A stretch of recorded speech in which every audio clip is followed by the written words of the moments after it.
Hello and welcome to this episode of Neighbors Cooking and welcome back to my kitchen. Today we have an amazing recipe and an amazing guest. I know on my webpage I put up that we were going to do a basil lemon chicken piccata. I forgot to buy the basil, so we're just going to do a regular lemon chicken piccata, which I don't even need to put the lemon in because chicken piccata is basically lemon chicken. So we're going to be doing that in just a few minutes, but before we get going, I want to bring on my guest, and she is an amazing human being because she loves animals, and she has a rescue foundation for standard poodles. So my guest today is Catherine Congle, and she is with the Greater Palm Springs Poodle Rescue. Close?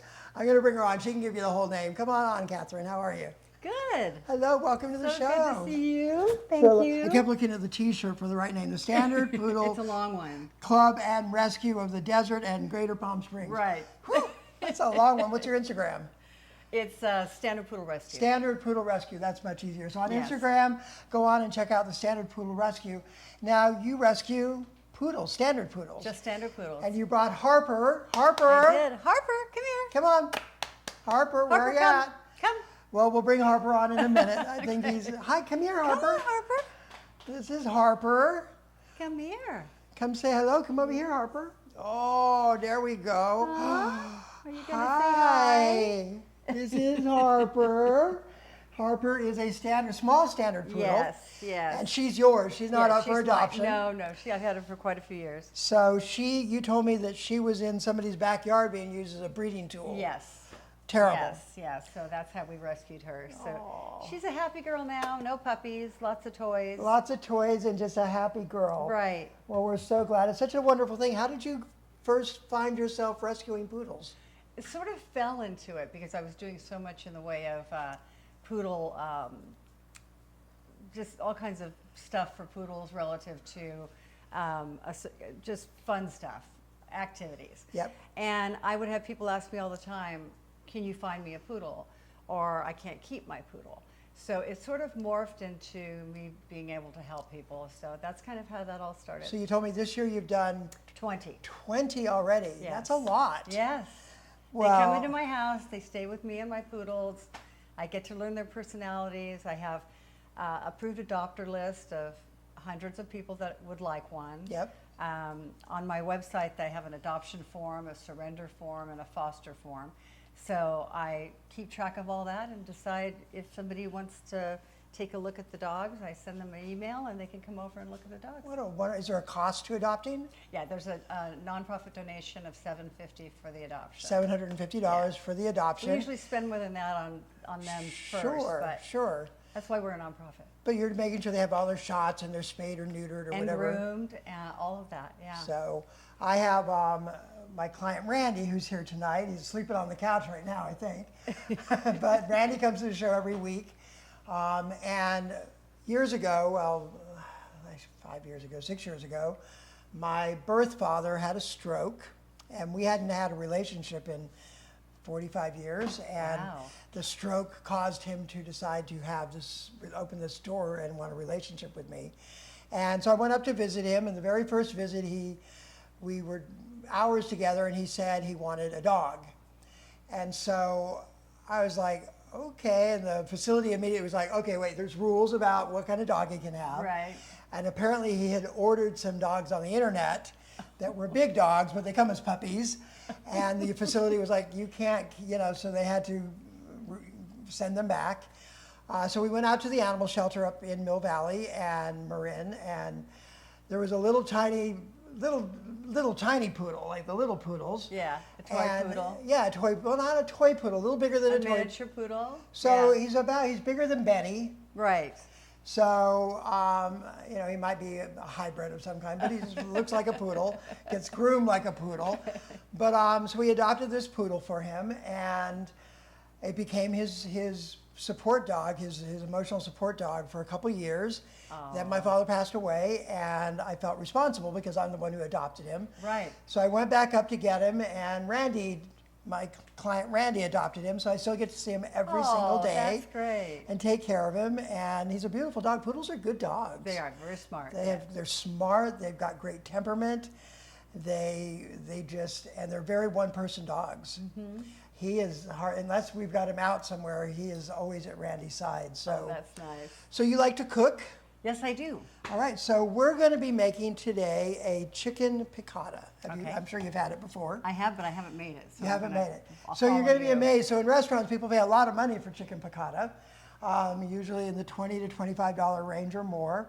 And we're going to make it here, and it's going to cost us a couple bucks per person in filling it, because I'm all about having a good budget and healthy food. So I'm going to share the ingredients. I'm going to have you come stand over here on my stove, and we're going to heat this pan up that's here in front and get it ready to, or not. Oh, that's wrong. Wrong thing. I just got this stove. It's brand new. That's nice. It is nice. I got it from LG. They're one of our sponsors. So we're going to get this pan nice and warm, and we'll put some olive oil in a minute. So I'm just going to have you stand there for a second Okay. while we get this warm. It's a little bit too high. And we're going to go over the ingredients. So it's a very simple recipe. We have olive oil, we have garlic, we have butter, we have lemon juice, we have chicken stock, some lemons to go on and to spray on top when we're done. I have 4 chicken breasts, and we have some capers. That is the entire recipe. That's all the ingredients that go into it. Now, I buy thick breasts and I cut them up in half, or you can buy thin breasts at the store. So, but they're very thin because you want them to cook relatively quickly. So we're going to start off by putting a little bit of olive oil in this pan. You've got some tongs here. And we're going to get that nice and warm. Oops, I might be almost out of that one. There we go. All right. We'll get that nice and warm for you. And remember, when you're putting things into a hot pan, don't put them in from this way towards you. It tends to be people's process because the oil sprays. Okay. So always put in any hot oil, put the protein in away from you. That's good to know. Okay. So that way you won't get burned. We're going to pair that up with some of Joe's mashed potatoes. He's been, we've done a lot of shows in the last few months, and I haven't had mashed potatoes. And he keeps saying, where's my mashed potatoes? So tonight, we got Joe's mashed potatoes. That's what I'm going to start calling them. We've got chicken piccata. We've got Harper. We've got Benny. We've got Joe. We've got Randy, me, and Catherine. So we're going to have a great night, all right? Thank you. So we've got a nice warm stove here. Just a little more, and we're going to start. So you don't have to season these chicken breasts with anything, because all of the flavors we're going to add are going to be all the flavor that we need on these chicken breasts. So we're going to start off. I'm just going to have you, away from you. So here. So if you're going to put in protein, you want to put it away from you. So take your thick edge and go down and in. Ah, okay. So the oil's not as hot as I would have liked it, but it's okay. You don't want to overcrowd your pan, so we're just going to put 2 in for now. Okay. I'll leave Cover those or with not you. cover? Don't cover. We're going to get them going. About 2 minutes on each side. When that's done, we're going to take some garlic and butter. We're going to take the chicken out. We're going to put some garlic and some butter, and we're going to cook that up. Then we're going to add some of our lemon juice. We're going to add our chicken stock, and it's going to be done. Okay. Wow. It's so simple. So what do you like to cook when you're cooking at home? I usually do chicken or fish. Chicken or fish? I'm a All big right. salmon lover, so That's I funny. do a I lot hate of salmon. Salmon. Salmon's never been one of my favorite fishes. When I like sea bass. sea bass is not. I like whitefish. Any whitefish Yeah. that's not too fishy. I just always found salmon to be very fishy. So it's never been my favorite. I years ago was involved in with a nonprofit in Texas that we opened the first HIV hospice, AIDS hospice. And I was on the board with the Governor Richard's daughter. And so when we got it open that night, the governor had dinner at the mansion. And it was so exciting because I was like, we get to go to the mansion and meet the governor. And so there we were sitting at this table with about 15 of us, 16 of us. And the waiters came in with their trays and silver covered, and it was very formal. They put them all down at the same time. And they lifted the lids off, and it was salmon. And I was sitting right to the left of the governor, and I'm like, Did you try it or no? I already knew I didn't like it. So Okay. I just kind of broke it up on my plate a little bit and ate some of the other stuff. But she noticed. And she was like, darling, don't you like salmon? I'm like, well, no, ma'am, not particularly. She goes, well, let's get you a steak. So they made me a Oh. steak and brought it out, and I got to have a steak. But That was nice. I know everybody else was hoping they'd have said the same thing because the other people were picking at their salmon also. So we've got these going nicely. We're going to get them brown. So you can already see they're whitening up because they're pretty Yes. thin. So let's just get a little higher heat on that. So $750 to adopt a dog. Yes. Everything's done. And It that's comes a already groomed. nonprofit donation fee, actually. Right. Yeah. Well, that covers all of your expenses of boarding and care and food and grooming and Well, part of it anyway, which is great. I mean, Right. some dogs cost more than others. It depends on what condition we get them in. right. Yeah. Right. So what do you find is the primary reason people surrender their dogs? I mean, I know there's age related, Death, death, job loss, okay, cost. People say they're moving. I mean, I don't judge any longer. I just have to find that dog another good home. another good home, yeah. But they fill out a very comprehensive surrender form. Okay, So that I understand if the dog is cat friendly, friendly with other dogs. And then I bring them into my house and assess them. You know, understand, are they good with children? Do they walk on a leash well? Are they housebroken? Are they crate trained? right. What commands do they know? Are they up on vaccines? So I have a real extensive Wow, process to understand what I'm getting. right. And then I get them in, then I can assess them even further. So then you bring all of them into your home? I'd say a good 80% come to Wow. me. We have other volunteers in my group that foster, but I probably get the majority of them You know, I've considered fostering, but I find I get so, attached. I was going to do a guide dog, Yes. the yes. guide dogs of the desert. Yes. I had a neighbor who had received a guide dog puppy and was going through the process, and I would Right. see them every day, and I'd play with the puppy, and it was so cute. And then he found out he had to have double bypass surgery, so he wasn't going to be able to continue the process. So I was like, well, I already know him, and you know, maybe we can co-raise it, you know, because Oh, we're really? neighbors. Okay. So I went to the guide dogs, and then they sat down and talked about the process. I was like, oh my God, I It's a can't lot. be on the bed. You can't do this. There were so many cannot do's and so many strict rules, even in the raising process, that I just felt that I would fail the organization because I would be just too. I know. You know. It's hard. It is hard, and it's a great thing for people who can do it. I just think that in that puppy raising process, I would probably be more inclined to foster an older dog or a dog that I knew was going to go somewhere, and wasn't something I had for 2 years. Or We have a 15 lot months. of people in our group that do puppy raising for them. Oh, okay. For the standard poodles that they have. And they bring them to our promenades and in order to socialize them. Yep. So we see a lot of the puppies that come through there. They're beautiful. They're a great organization, and They I try are. to help promote the puppy raisers as much as I can. All right, so you're going to turn those over.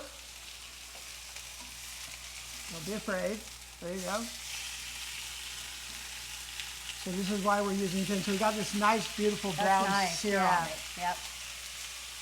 So yeah, Peter, the dog that was my father's, and is now my client Randy's, he's approaching 14 years old now. Oh my. Okay. So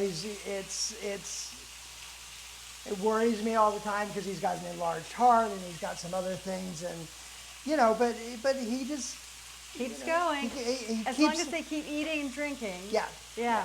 Well, Yeah. that's what happened to my last dog that I had that was 25. My last show that I did with him, well, because they're always in the kitchen, I make my dogs food. I do too. So, oh, do you? How do you make it? What do you do? I have an Instapot. I do ground turkey. I do lentils, sweet potato, a can of pumpkin, and a little oats. And I cook it all day for 7 hours. Yeah. And that's their wet food. Yep. And then I have organic dry food. Yeah, that's similar to what I do. I also buy the vitamins that you can get from the online, the powdered vitamins you can put in that, you know, just as an extra added thing that I do. But I'm sure that's what made my dog live 25 years. I agree with you. I think You the know. food, unfortunately, a lot of the food out there is really not good for dogs. It's not. Yeah. It's not. Not at all. So let me get a plate because we're going to take those off in a minute.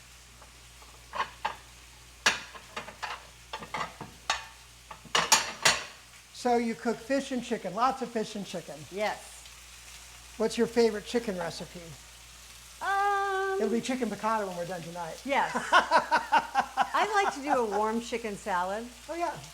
Like with dice fresh it fruit, up like with- raspberries and blueberries. And vegetable. I do like that a lot. Yeah. That's nice. Chicken's a great, I mean, it's amazing the flavors you can pair with chicken. I do a lot of chicken recipes on the show, and I've done things that have fruit in them. I've done like a peach chicken, a dill chicken. We're doing a lemon chicken tonight. The flavors, that it just is a You can compliment. do anything. You Pesto, really can. You whatever. can. Yeah. Yeah. And I know a lot of people think you need to marinate chicken with whatever, like marinate it in a lemon, or you don't. So marinating really is a misnomer. It's not too much. People think it does. Now, it's different if you're doing a brine, like you're doing a turkey brine or a whole chicken brine, and because that's a different process, the salts and things that are in it. But with chicken, as a general rule, if you just use butter or olive oil when you're cooking it, it's going to be just I fine. use a lot of olive oil. That's for That's sure. my favorite thing. All right. All right, so we've got a nice little brown on these.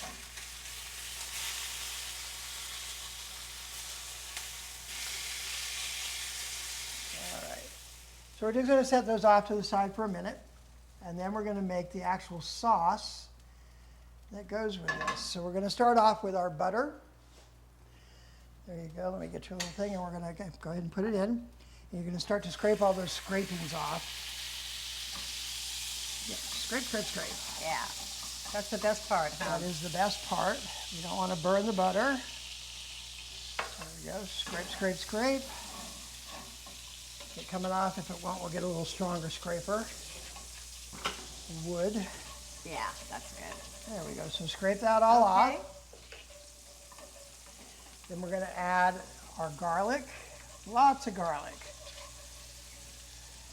I love the smell of garlic. Fresh minced garlic. So that's about 5 cloves of garlic. And we're going to get all that. So we're getting all of that great flavor that we just had on the bottom of the pan. And we're going to throw in some of our chicken stock. Go ahead, keep Do you ever scraping. put wine in this? Some people put wine, some don't. So I didn't do wine because I don't know if you drink or not, so that's why. But you can certainly put wine in it. A good Chardonnay, if you want to. But this is really the basic, real recipe. The actual recipe doesn't necessarily have wine in it. Oh, okay, great. All right. That's good to know. So we got that going. We're going to put our lemon juice in. Our next piece.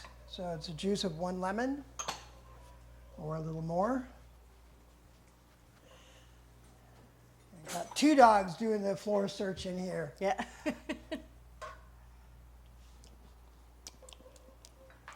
So good. All right.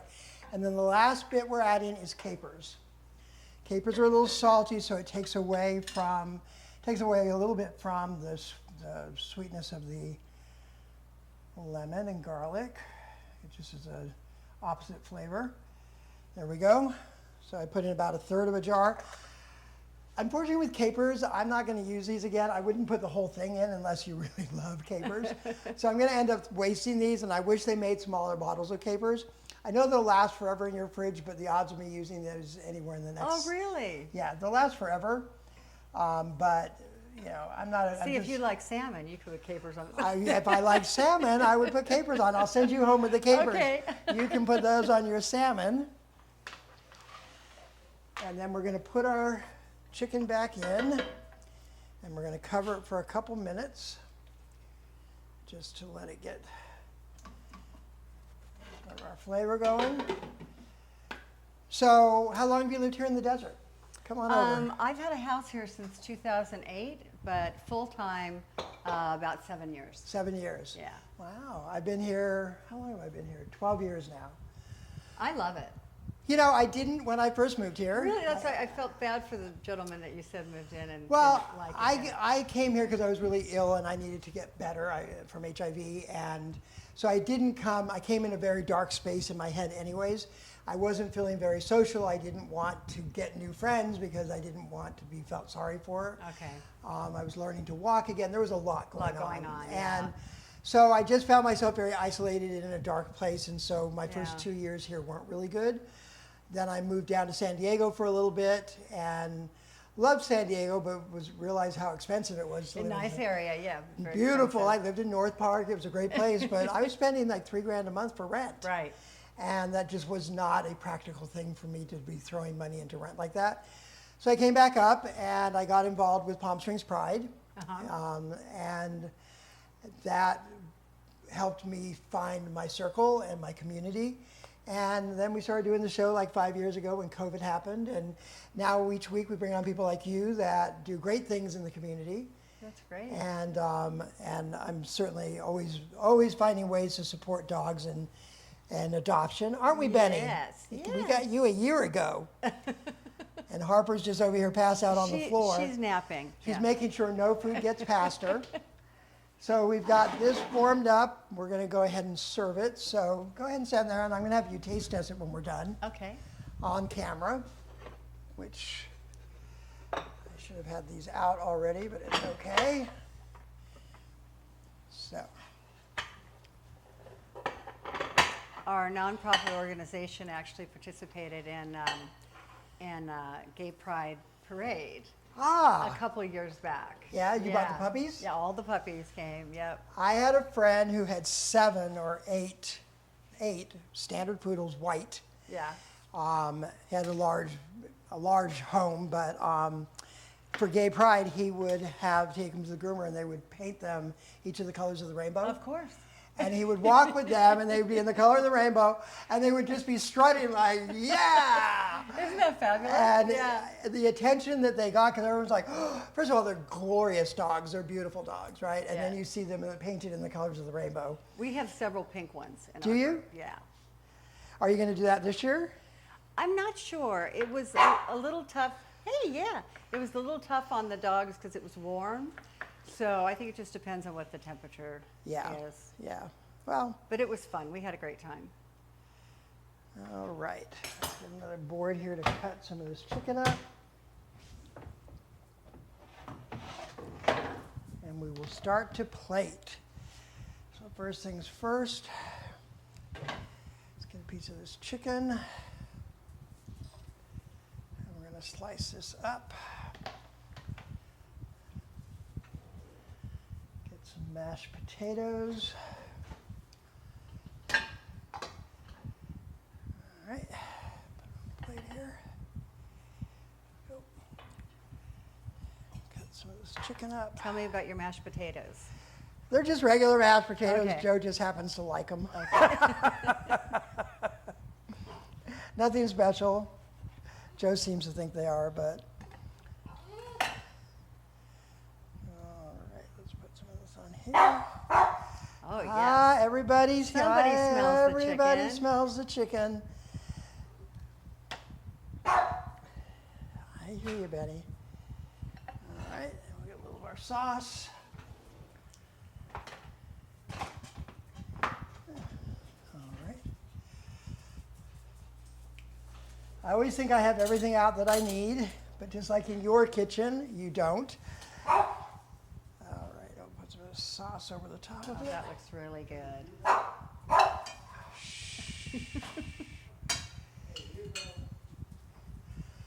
And I'm going to have you take the first test, and you're going to look right at that camera when you take your bite, Okay. and let everybody know what you think of it. There you go.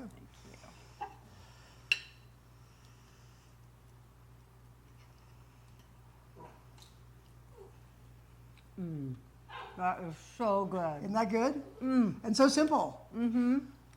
Oh, wow. Perfect combination of lemon and the capers. We didn't put any salt, no pepper. This is just as basic as it gets. Isn't that perfect? Perfect, yes. That's really good. Good. Well, I want to thank you for coming on the show today. Thank you for sharing about your poodle rescue. And if you're looking for a poodle, go onto your Instagram and reach out. Our website, Or your website, which is www.spoodles, spoodles.org. Spoodles. Why Spoodles? Standard poodles. Standard poodle. I think I was blonde. No, that's- Thank you so much for having me. Thank you for coming and keep doing the wonderful things you do for pets and for poodles. It is a gift that you're giving to other people that will forever have those, hopefully. Yep. And for all of you, thank you for joining us in the kitchen again. I look forward to having you next week. And remember, there's always a place for you at our kitchen. Just remember to follow us, like us, and share us with all of your friends. And we just hit 600,000 views, so we're well on our way to 1 million views this year. So keep following us. And remember, if you subscribe to the channel, 99 cents, all that money goes to the LGBTQ Food Bank at the end of every single year, so we can make a big donation. So hit subscribe, 99 cents, and you're helping feed some of our unhoused and less fortunate people who don't need to be hungry. So let's keep feeding our community, let's keep sharing our community, and let's keep coming back together each week. We'll see you next week here in the kitchen. Bye.